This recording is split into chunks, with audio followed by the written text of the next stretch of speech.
So thanks again for being here. We're going to pop over to a little presentation.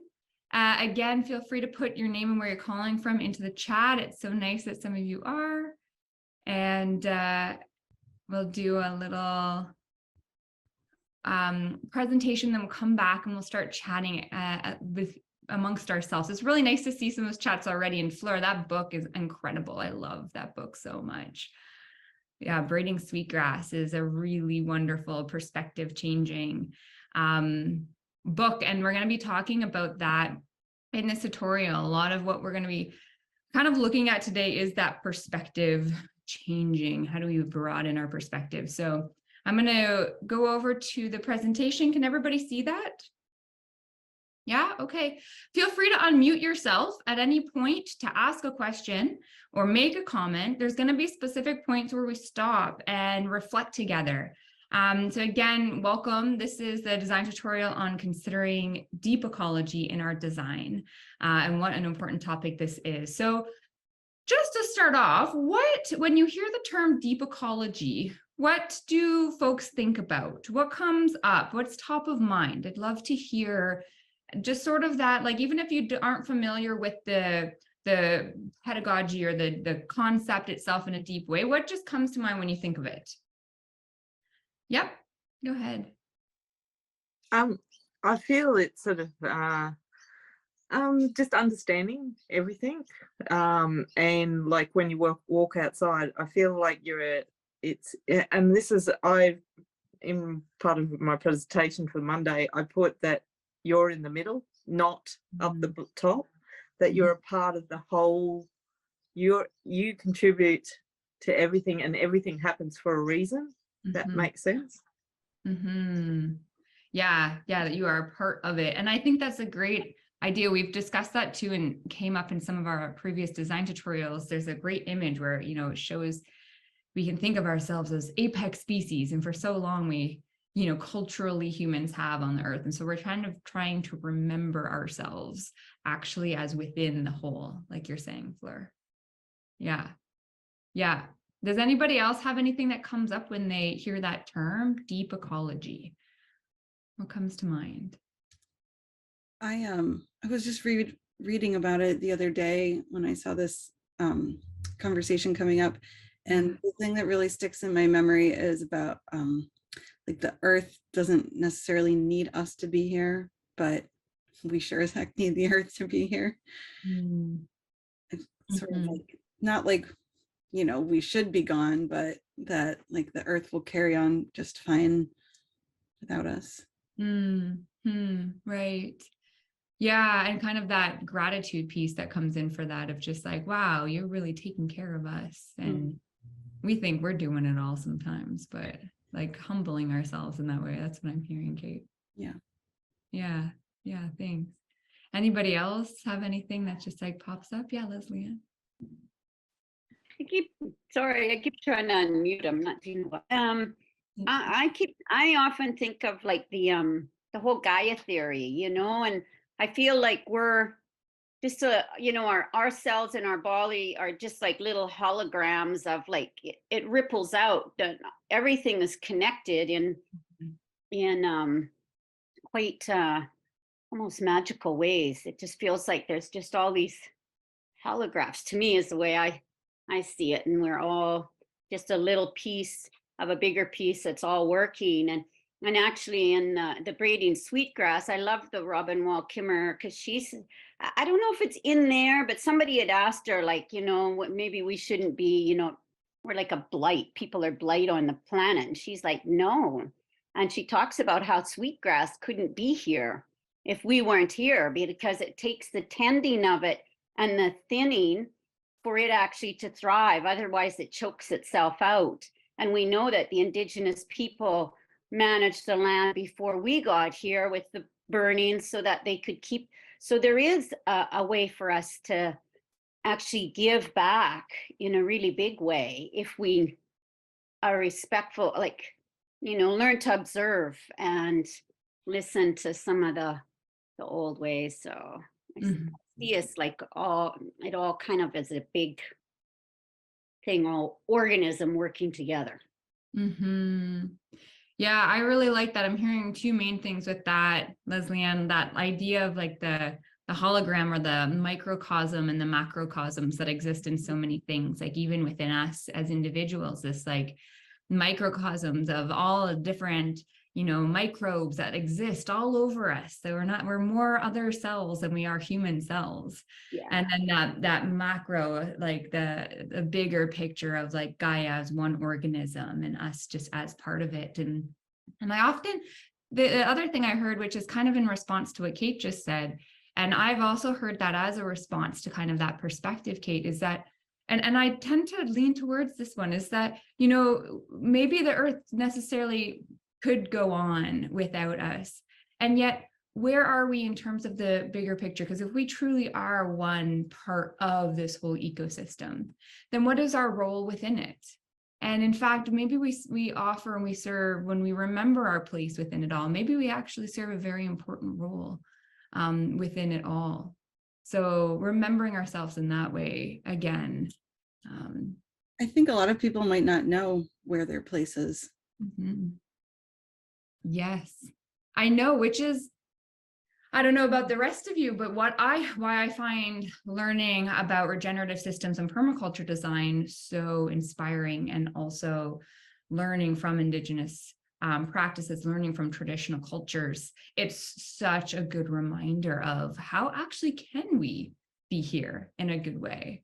And to have that light bulb moment where you realize that humans you and your life can be of benefit to the land and life around you. I think that's quite a radical shift in perspective that as permaculture teachers, we get to kind of like plant those seeds as we're learning, as we're remembering.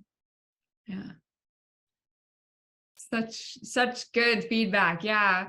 So we'll continue and then we'll just see what else comes up along the way.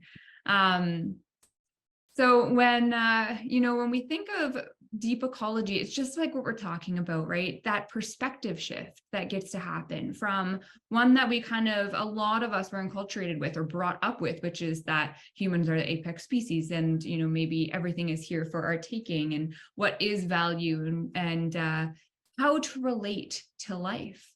And so that remembering, like you're saying again, Kate, of like, there's so many of us that don't know. How do we step back into that relational way of being? And so the concept of deep ecology really provides some interesting opportunity to start asking those questions that can allow us to shift our perspective and see things a little bit differently. So there's kind of this general understanding with deep ecology. There's sort of these two ways of looking at environmental issues and the way that things are in the world right now. There's this idea of quote unquote shallow ecology, which you won't often hear on its own, but in relation to deep ecology can kind of start to make sense. So shallow ecology is that concept of, well, let's look to technical fixes or things like, okay, what about recycling and like using less energy and all of these things? And while those are incredibly important things and they can make significant impacts on reducing the damage, they can become really kind of short-sighted because they're not capable, those fixes are not capable of actually reversing the damage that's been done. And I know so many environmentalists, myself, or people who have been activists that just are like, what is the point? We're just going to all recycle, like it's not enough. And I know probably you guys have come up with people like that too, or even in your own lives and your thinking. So deep ecology kind of is a response to that. It asks us to question the current system and pursue a complete transformation in the way humans relate to and interconnect with the world around us. And of course, permaculture is one way of understanding how to do that and beginning to integrate and work with a different way of being with the world. So it's deep ecology really is about deep questioning and about reimagining our human systems. And I just want to say that so many of you are doing that right now.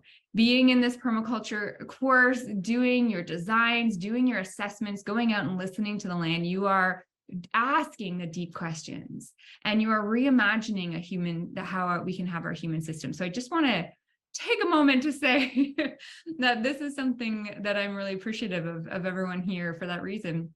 So there's sort of there's a Norwegian philosopher named Arne Naess, and I'm sure I'm not pronouncing that correctly, but he kind of, uplifted this concept of deep ecology in the 1970s, early 1970s. And there's two main ideas. The first one is that it's as a shift away from human-centered anthropocentrism to ecocentrism, which is what Fleur is saying at the beginning.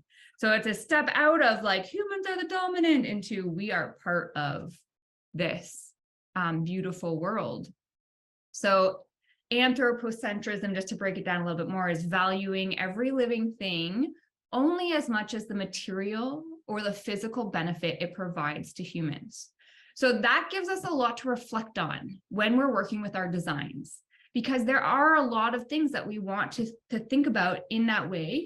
We want to be like, oh, I want like a food garden. I want this to like, what are our yields from our sites? We kind of have to think about what we want out of and to gain from. Do we want to have some plants for timber, textiles, or medicines, or how are we interacting, right?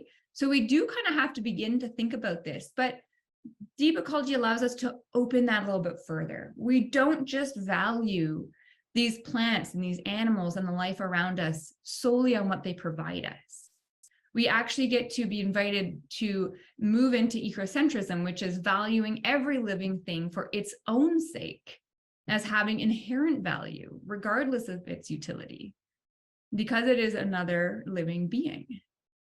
So that's a beautiful thing to think about, I think.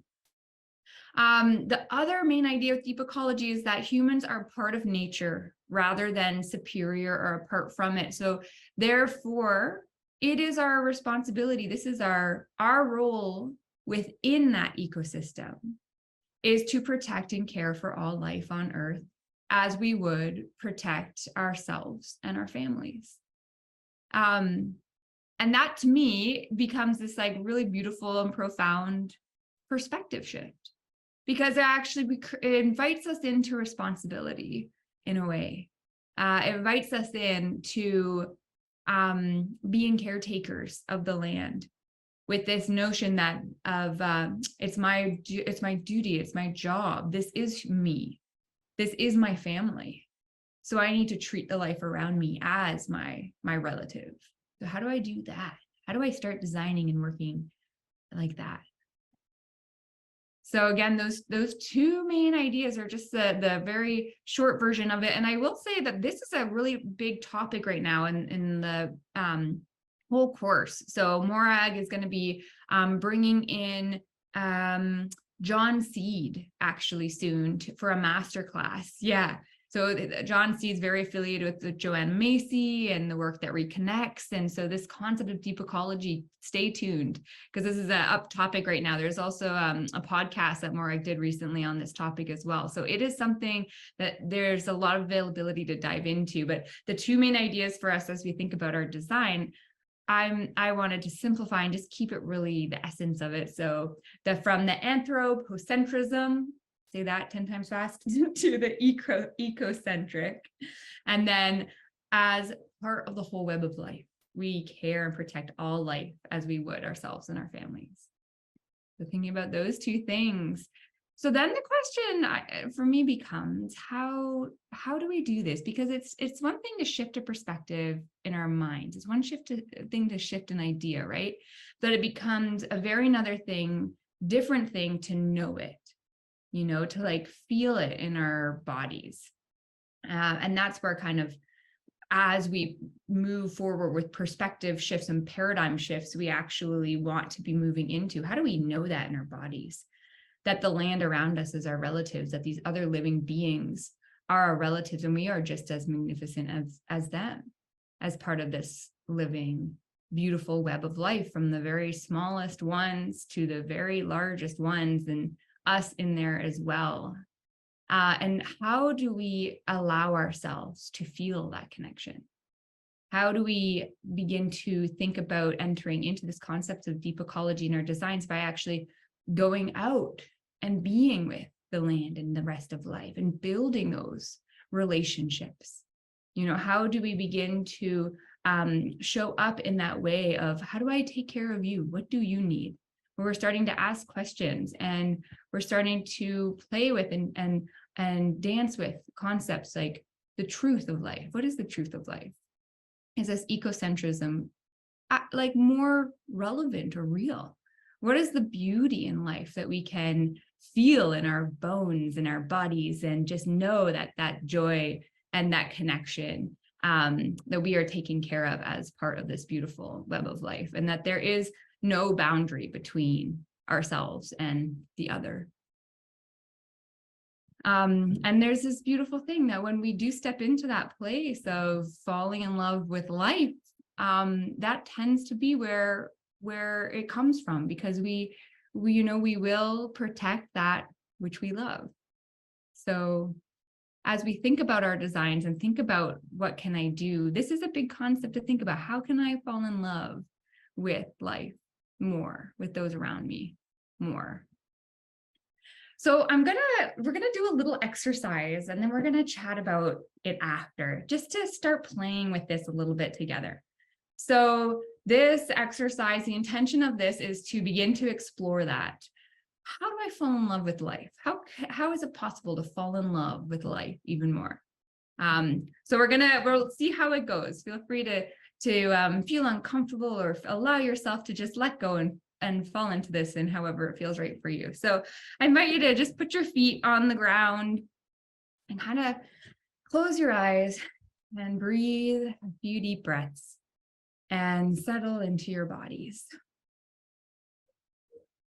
And from this place with your eyes closed, I want you to imagine yourself getting up out of your chair after a few grounding breaths.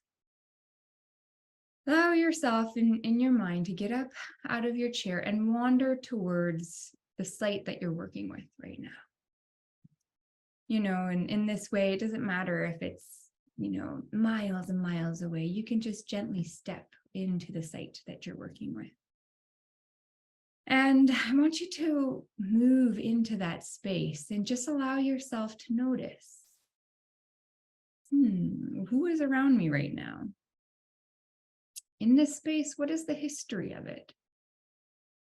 From the very, very beginning, from the Big Bang and the origin of all organic life, through all the time of plant life changing and evolving, and all these complex species emerging, to the animals that have lived here, the birds that migrate through, the people who have lived on this site and passed through it, from here to there, gathering food, gathering water. Any major disturbance on that site? Was there a fire at one point? Was it logged? Was there a natural disaster? Was there a process? And how many processes of death and rebirth have existed here? Just imagine that landscape evolving and changing, and all the life there, having these birth and death cycles over and over again, as the plants get used to this place, as the butterflies get used to this place and emerge and change and move. The ungulates, the deer maybe move back and forth, whatever life you have in that site. And I want you to just think about all of that, and maybe something catches your eye. Maybe there's something so beautiful there that you love. Maybe it's a flower that you love, or some dew on a piece of grass or a leaf, or some light shining in a beautiful way through the trees, creating dappled shade, or a bunny or little animal of some kind showing up being so cute. Just allow yourself to feel. What does it feel like to be here? What feelings come up? Sometimes in these spaces of admiring, appreciating, seeing, beginning to understand, respecting life around us, there can be this upwell of mourning, of grief, you know, for the land around us, for the hardships that there are. And then it's quite natural to feel loss, to speak of sorrow.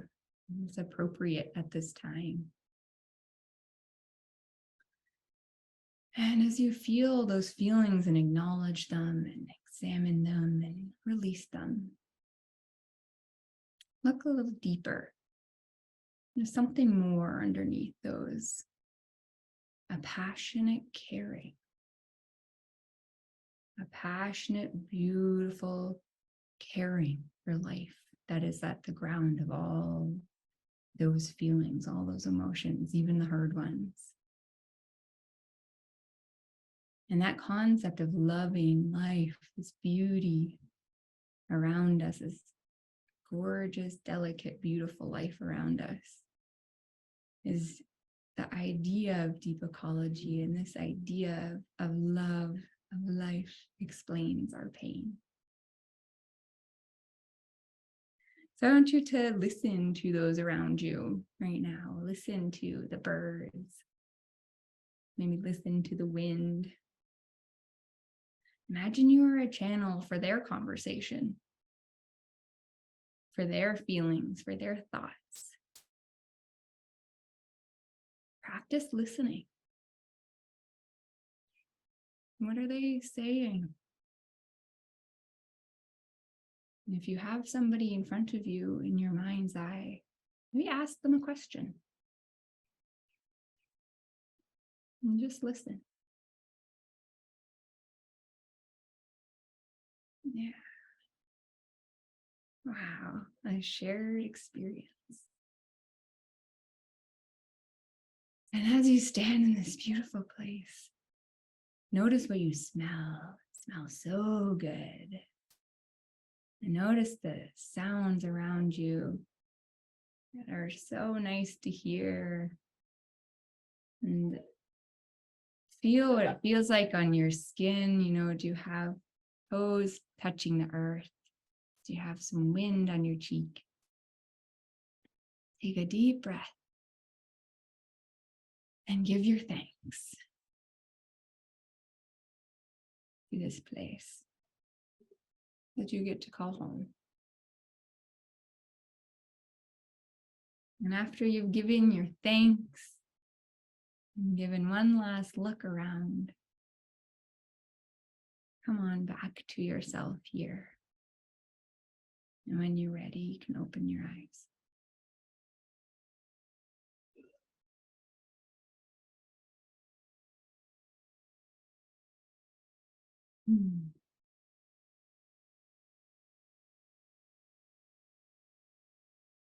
Thank you for going on that little wander. I appreciate you doing so. And I want to bring us back to that perspective, to that shifting notion, to that idea of falling in love and coming into a relationship with life and recognizing ourselves as a part of life. And I'm wondering, as we think about these big concepts and allow ourselves to feel these big concepts, is there anything that came up that anybody like to share? Any specific thing that really was powerful for you in that moment? Yeah, Fleur. I guess here, I've lived here in this area for, except for going to Vietnam for 3.5 years, for nearly 48 years. And it used to have a lot of koalas, and I kept seeing the koalas because, yeah, this area was full of koalas. Now there's not so many. It's quite sad. So, yeah, I know this house I'm living in has been since 79. So it was built after I was born. So yeah, so it's and I think it was a lot more bushland sort of areas, like native to Australia. So, and dry, very dry, but there's a creek and sometimes it floods here. So, yeah, that's what I kept on seeing, all that. That's beautiful. Yeah, good imagery, and yeah, for koalas. I've never seen them, but I can imagine them from pictures. How cute they are. Cute from afar. They can get a little bit aggressive. Okay. Yeah. Did anybody else have anything from that experience that they just want to share? It's interesting to reflect on feelings from an experience like that, especially when we're thinking about our designs. This type of concept of deep ecology asks us to step into our emotional body a little bit more, not just our cognitive body as we approach our design work. So if just any reflections of that, how that experience was, feel free to put your hand up or unmute yourself and speak up. I feel like that's sort of my experience most of the time when I'm out in nature anyway. It's like very emotional for me, but I was sort of drawn back into like my experiences from earlier today. I spent the day in the garden, and I was digging a big hole, and there were so many worms, and just the smell of the soil, and then there was waters, like groundwater pouring into the soil, and the sound of that, and like the soft grass like right on the edge of it. It was like yeah, it was just great. So it was fun to revisit that. Yeah, thanks, Kate. It's so nice to hear that story of just like to hear it with all your senses too helps me land there more, and it sounds like a beautiful day. Yeah, Greg. Just a reflection. It sort of brought back some memories of my younger days in the desert. What I used to do was to, about 2 hours after sunup, sit on the sunny side of a sand dune, dig my feet into the sand, and just close your eyes, but it felt like the soul was expanding. You might call it an aura or whatever, but all that stress just went out. You felt yourself expanding, and it was a nice feeling. I felt part of the system. Yeah, that's beautiful. I can relate to that feeling. I know that feeling, and it's so easy. Sometimes I find it so easy for it to vanish and to get back to doing and being busy in life. And yeah, it's good to be reminded of that feeling of actually being in connection. Yeah. Thanks, Greg. Did anybody else want to share a reflection before we move on? Okay, we'll have more opportunity for anybody, and there's no pressure at all too. So yeah, it's a beautiful thing. So how do we allow this feeling, like you're talking about, Greg, this feeling of connection? How do we nurture that? How do we design to help that grow? How do we design to create more spaces and more opportunities for that feeling of connection to become part of our lives more and more and more and more, and so that we can invite others to feel that?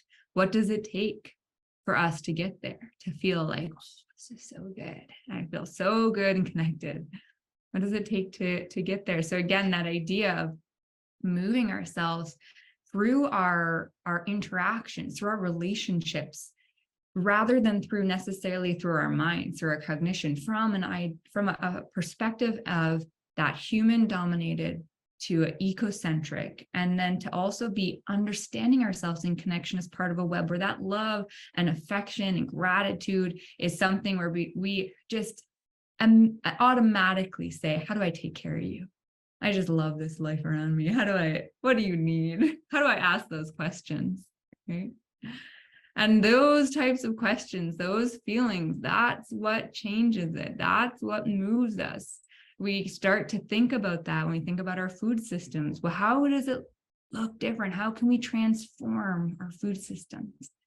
How can we transform our our urban areas? How can we begin to love the rest of life in a way where we are taking care of it? How can we transform the way that we take care of ourselves and our communities, that we power our lives and energize our homes and our communities in the same way, right?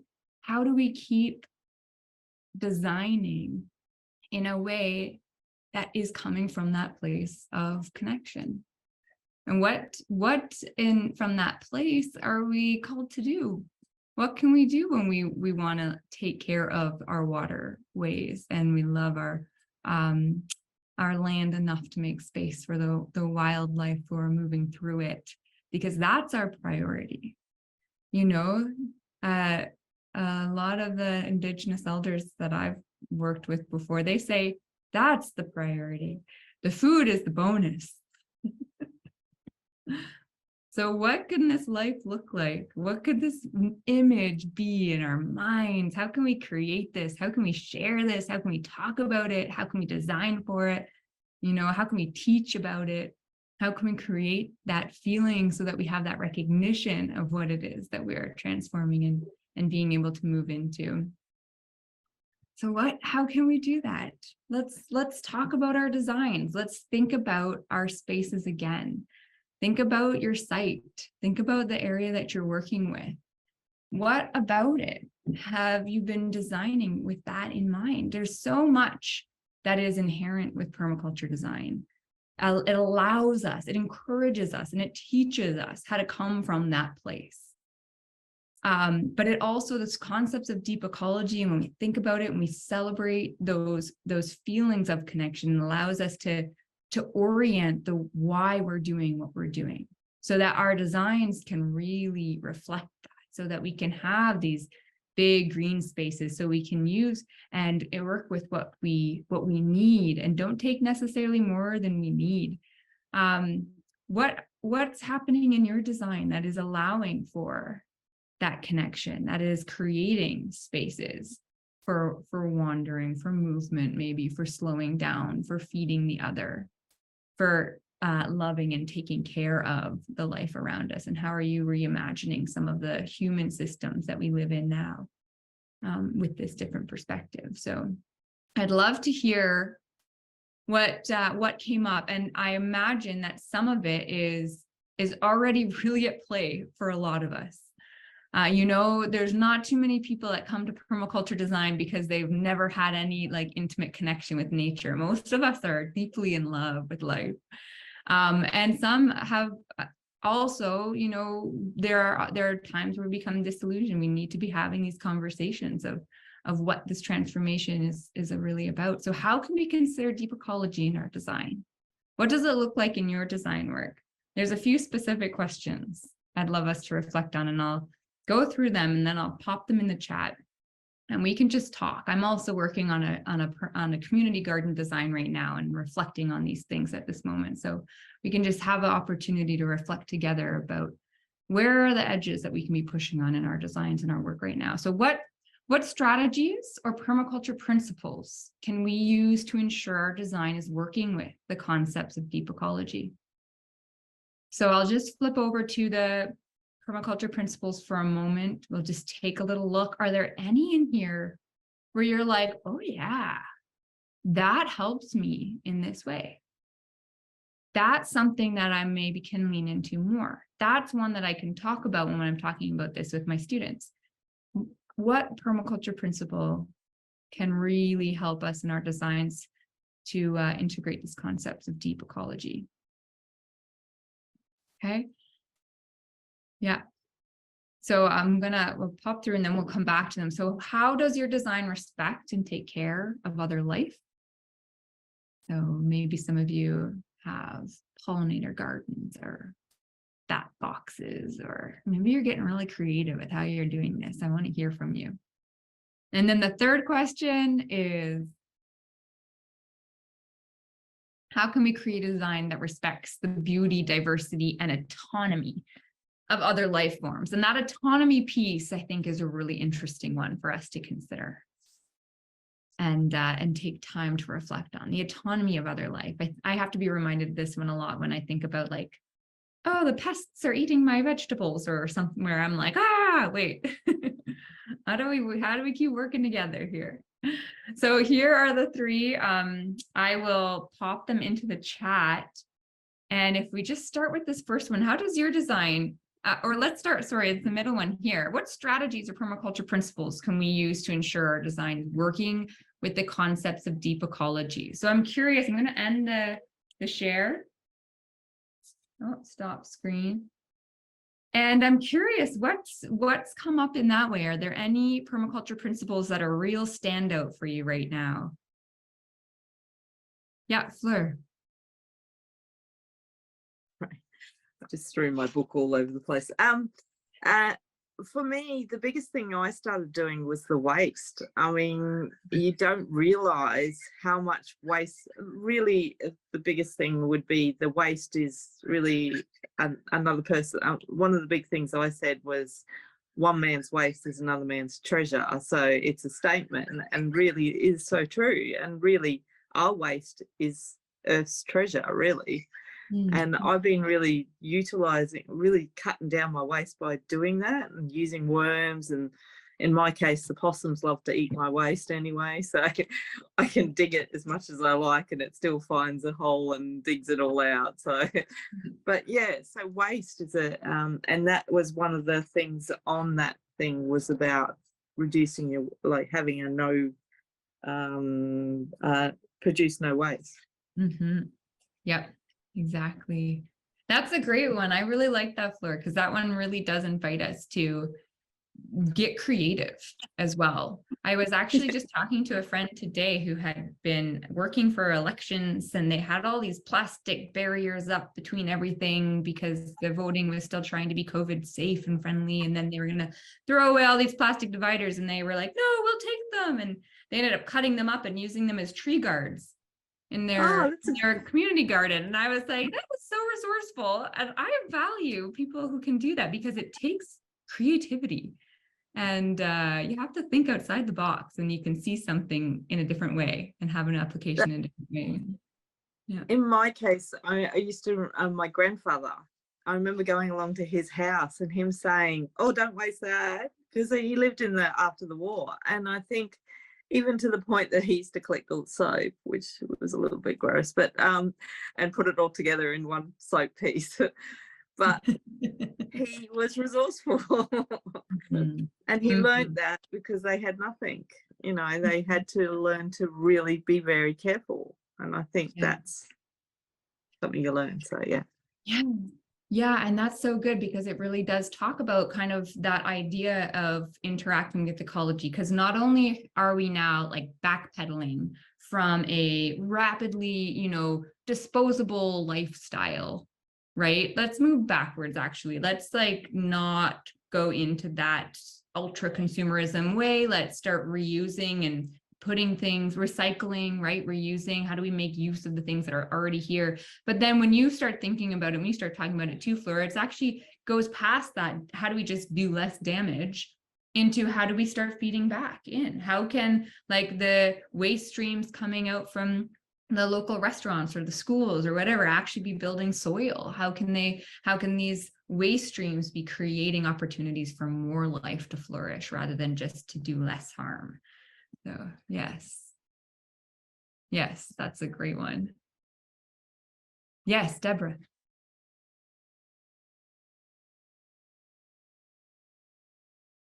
Oh, you're muted right now.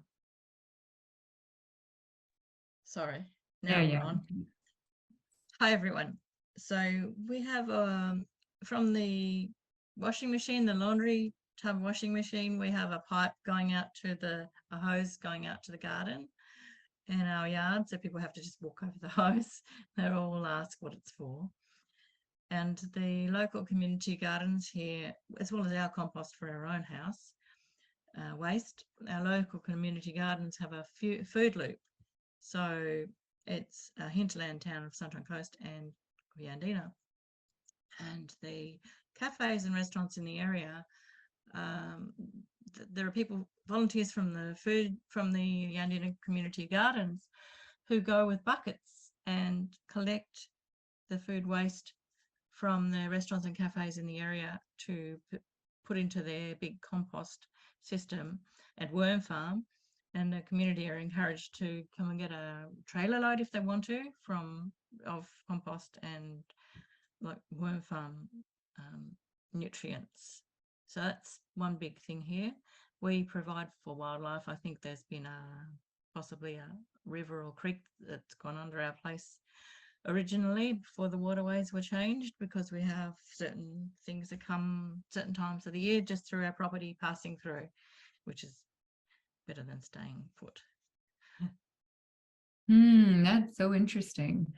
The history of the land use that you're talking about. And also, yeah, such a beautiful thing to see the community composting projects happen. I find to be so inspiring, because often those can really build a lot of living soil versus some of like the big, municipality or regional composters that even if you have like a curbside composting, they're usually doing really big, hot compost piles, and you end up with a compost that's really nice, but lacking biology.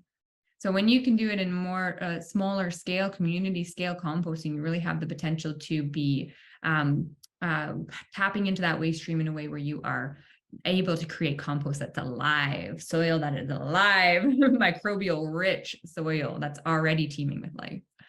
So that's beautiful, Deborah. And I really also like the comment that you made about wildlife corridors, which taps into the permaculture principle that I've been reflecting on in relation to deep ecology. And for me, that is the observe and interact piece. Because I'm working right now, my community garden that I'm working with is a big industrial farm field. And we're turning it over, but right now there's a lot to pay attention to, including what the wildlife are doing through that space. And it's kind of hard to track because they tend to stay close, or you don't always notice where the, like say the deer trails are or whatever. But that piece of knowing that this is the first year we're going to be out in this community garden, we need to observe and before we really do anything major, because if we're going to create a wildlife corridor, we need to know where they're coming from. We need to know where they want to go. We need to know who is migrating through this space. Do we have big, Arctic swans that are coming through, which, come through just a little ways away from me? What do they need? What can we create here for them that would also be of benefit to us and stack the functions like that? So it's not just designing for us. Who else is moving through this space, and how do we take care of them too? Yeah, Greg. I guess we're one of the few organisms on this planet to have the tools and technology to make huge changes to the landscape. One of the other organisms is, of course, the beavers. If you look at the way they alter the landscape by damming creeks, and we're using a similar process in a lot of subdivisions now, where they used to have a sterile, straight concrete drain at the back of the subdivision to take away stormwater. We're now developing those public open spaces to have interconnected lakes, so that in the periods where we're now coming into where we have these intense rain events, it's attenuating the flood effect, storing it in these small interconnected dams and slowly releasing it back into the environment. So thereby reducing a lot of runoff through silt, erosion, that sort of thing. But also protects a lot of people from flooding by minimising these high flow events that are occurring as a result of the change in our current climate. That's amazing. So you're mimicking the activity of the beaver and how they would naturally be interacting with that landscape. Is that what I'm hearing? Similar concept, yeah. The beavers in creating dams, many dams in small rivers, are doing essentially the same thing. They're attenuating these high flows and stopping these high flow flood events. That's awesome. That's so great, Greg. I love that you're bringing in these like big project perspectives in. It's so exciting to hear those. And it's reminding me too, I was at a friend's backyard the other day, and she had a beautiful pumpless pond in her yard where the stormwater would come down through her neighbor's underneath the neighbor's fence, and she just had it dug out and had like one basin and then another basin and then another basin. It was a beautiful water feature in her yard, and just the middle basin was full when I was there. And with enough water plants in there, even in a cold climate like we live in, she didn't have to have any pumps or electricity or anything like that. It was nice, clean water. And every time it rained, she said all 3 ponds fill right up, and it's so beautiful. Yeah. You've just got to watch with that sort of, that system particularly, in that the high flow coming from your neighbour's place carries a lot of debris. So you've got to have either a sediment pond or a gross pollutant trap at the start of the system, so it captures all that, and it's something you can readily extract all the rubbish that flows into the system, thereby keeping the downstream ponds relatively free of sediment and other pollutants. Yeah, and I think that's what her first one is, but I'll ask her more about that. Yeah, thank you. It's like a first flush, I guess. Good. Yeah, thank you, Greg. Yeah, Leslie Ann. Oh, my head is spinning, so I could, I've got a few things going here. Just off of that, it reminded me, I have a friend who, they bought a property just down at the end of the street here, and there was this creek that was always drying up. It would have some water in it early spring, and then it was always dry. And my friend who bought, and it would then goes down past the back of their yard and into a big river, the Chateauguay River. And he started putting rocks and made his own little dam.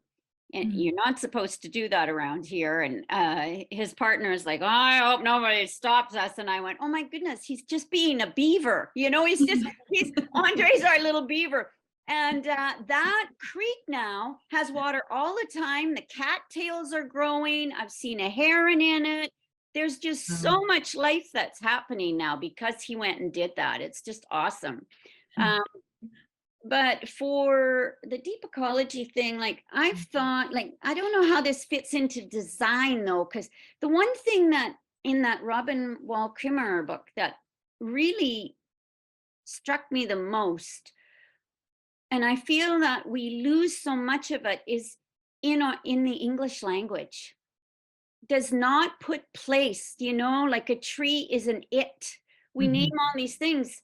I don't have life, and she wanted them to, you know, so like I talk to my plants all the time, and mainly because I want myself to feel that reflection and try and bring that into my body, you know, of talking to the rocks and talking to the trees, like everything is alive, and our language just kills everything. So I feel like we're, you know, trying to fight up the stream just by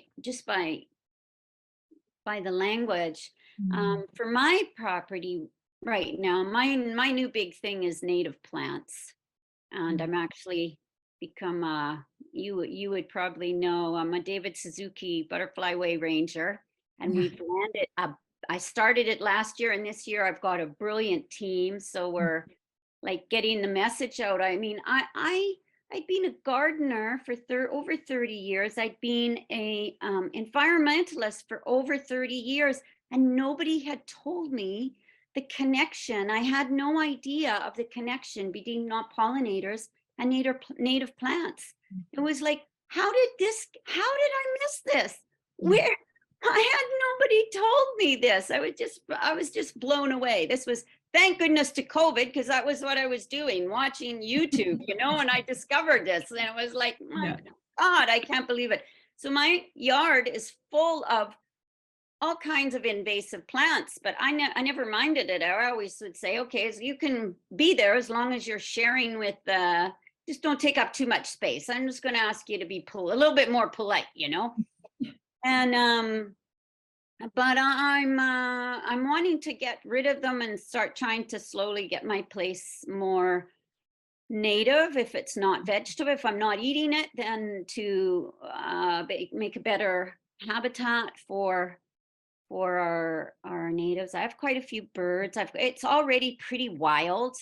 It's not at all like any other yard that's around me. Everything else is mowed. I have just a teeny tiny bit of grass that's mainly for my dog, and it's a little bit of a forest. area, and I'm just a regular lot in a town, and I just find it quite magical and lovely. But yeah,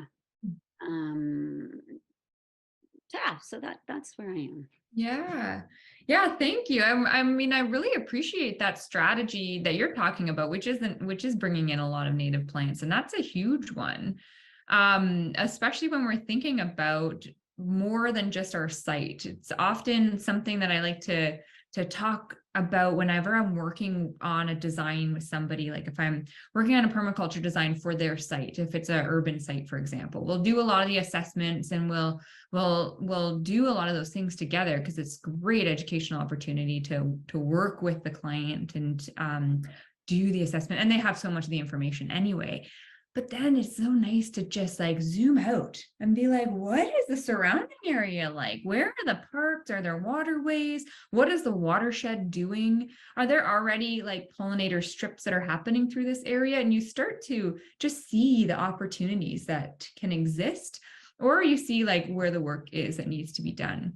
But bringing in the pollinators is a wonderful, and those native plants specifically, because a lot of those relationships between the pollinators that we need and those native plants, those are long evolutionary relationships. So we're going to have do a lot of good work when we start working with those native plants. So that's such a good strategy. Again, that's great that you're doing that.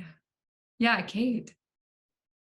So thinking of, you said strategies and principles for the design. First thing that hit me was edges. It's something I think about a lot. And I come from an education background. I have little kids at home, and so I like to put like stepping stones through garden areas so that kids can have access. And I'm working on designing a new bed that has keyhole design. So there's little like hidey holes for kids, for animals. I mean, let's face it, we all have a kid inside of us. So like, I think that would be good for any design, really, like unique little places where something is tucked, or where you can step into and have a different perspective. I saw this great video where they were designing for diversity, I think, or more pollinators. I don't remember exactly, but there were so many interesting features like driftwood or little unique rocks that would collect a puddle of water or something to attract all different kinds of life. And I think those things are fascinating to adults and children. And when you can place things on the edge, just so it creates something unique, that it brings that encourage people to notice something new, which brings appreciation, which kind of snowballs, I think. So for me, the edge really stuck out. Yeah, that's so great. I'm so glad you said that, Kate, because the edge is such a productive area. There's so much diversity in those edge zones, and we really have that opportunity to create. I really like what you spoke about, because it was like creating a sense of an opportunity, not just for the life around us, but for ourselves to slow down, to play, to interact. And it was something that I thought of too when Greg was sharing of the beaver, and talking about like slowing down and sinking water as a resource, but also ourselves as we move through the space too, is like what I hear you talking about, Kate, where how do we slow ourselves down? How do we like move not necessarily in a straight line, but actually as like a winding curve? Where do we create these like pools and areas to gather and have conversation and bump into our neighbors, so that we can slow down enough to actually be able to feel that sense of connection and interact with the world around us? And what you talked about was so perfect, because that's what I've really found over and over again, that through that sense of wonder and awe, that especially comes when we're playing and we're allowing ourselves to go like, oh wow, what is that? Cool, like, oh, it feels so squishy, or whatever it is, like that sense of wonder and all. That's like such a great opening opportunity for us to start coming into relationship with the life around us in really intimate ways. So I really like that. Yeah. Front garden. I live on a very busy street, and there's a lot of foot traffic, and my whole front yard is garden, and there's medicinal herbs and edible flowers, and people will stop and talk to me about it while I'm sitting out there, and I say, here, eat this flower, you know, did you know you can do this with this plant? And it really is like that play space where like it's turning into like a community thing. It's kind of cool. Yeah, that's so awesome. I'm so happy to hear that. Yeah, and you know, it just reminded me too of something that Leslie Ann was saying around like, how do we talk about these? How do we talk about if we're slowing down, for creating these opportunities to slow and sink and settle and connect? How do we begin to have those conversations around the value of life, its inherent value of life? And from that book, I also, from the Braiding Sweetgrass book, there was an invitation in there that I personally have been working on a lot, which is to bring the intimacy back to the way we talk about life, to allow ourselves to recognize and speak of the plant as a they instead of an it, rather than an object, instead of objectifying the life around us, actually talking about who they are. What are they doing? Okay, like how I'm gonna, like, just to be able to change our language in that simple way. It's been amazing. I've been experimenting with it for about 6 months now, and I catch myself and correct myself because it's such a habit to break. But it is so cool to be with somebody in the garden and just to change my own perspective. But to be able to be with somebody in the garden, or, you know, like talking about a tree, like, who is this? When you're like, oh, what tree is this? Oh, who is this? And a lot of people don't even notice. It doesn't even register, but it changes something. It changes that relationship, that way we talk about the life around us. It honors the life around us. And it actually allows us to just make that first step of being like, I see you here. You're here with me. And I think that's a really, really big first step, I think, in this path of permaculture design and relationship with deep ecology. So thank you, Leslie Ann, and I'll just say thanks everybody for coming to the design tutorial today. If anybody has like one last word, we've just got 1 minute left.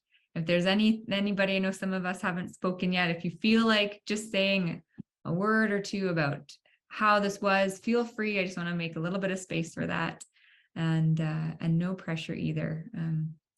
I'm really grateful for all of you for coming. I'm really grateful for this conversation, for all of your perspectives that you bring, all of the wisdom that you have. Thank you so much. And again, stay tuned for Morag's Permaculture, the podcast, and the masterclass coming up on deep ecology. We can keep thinking about this topic further. So thank you so much, and have a good rest of your day and your night.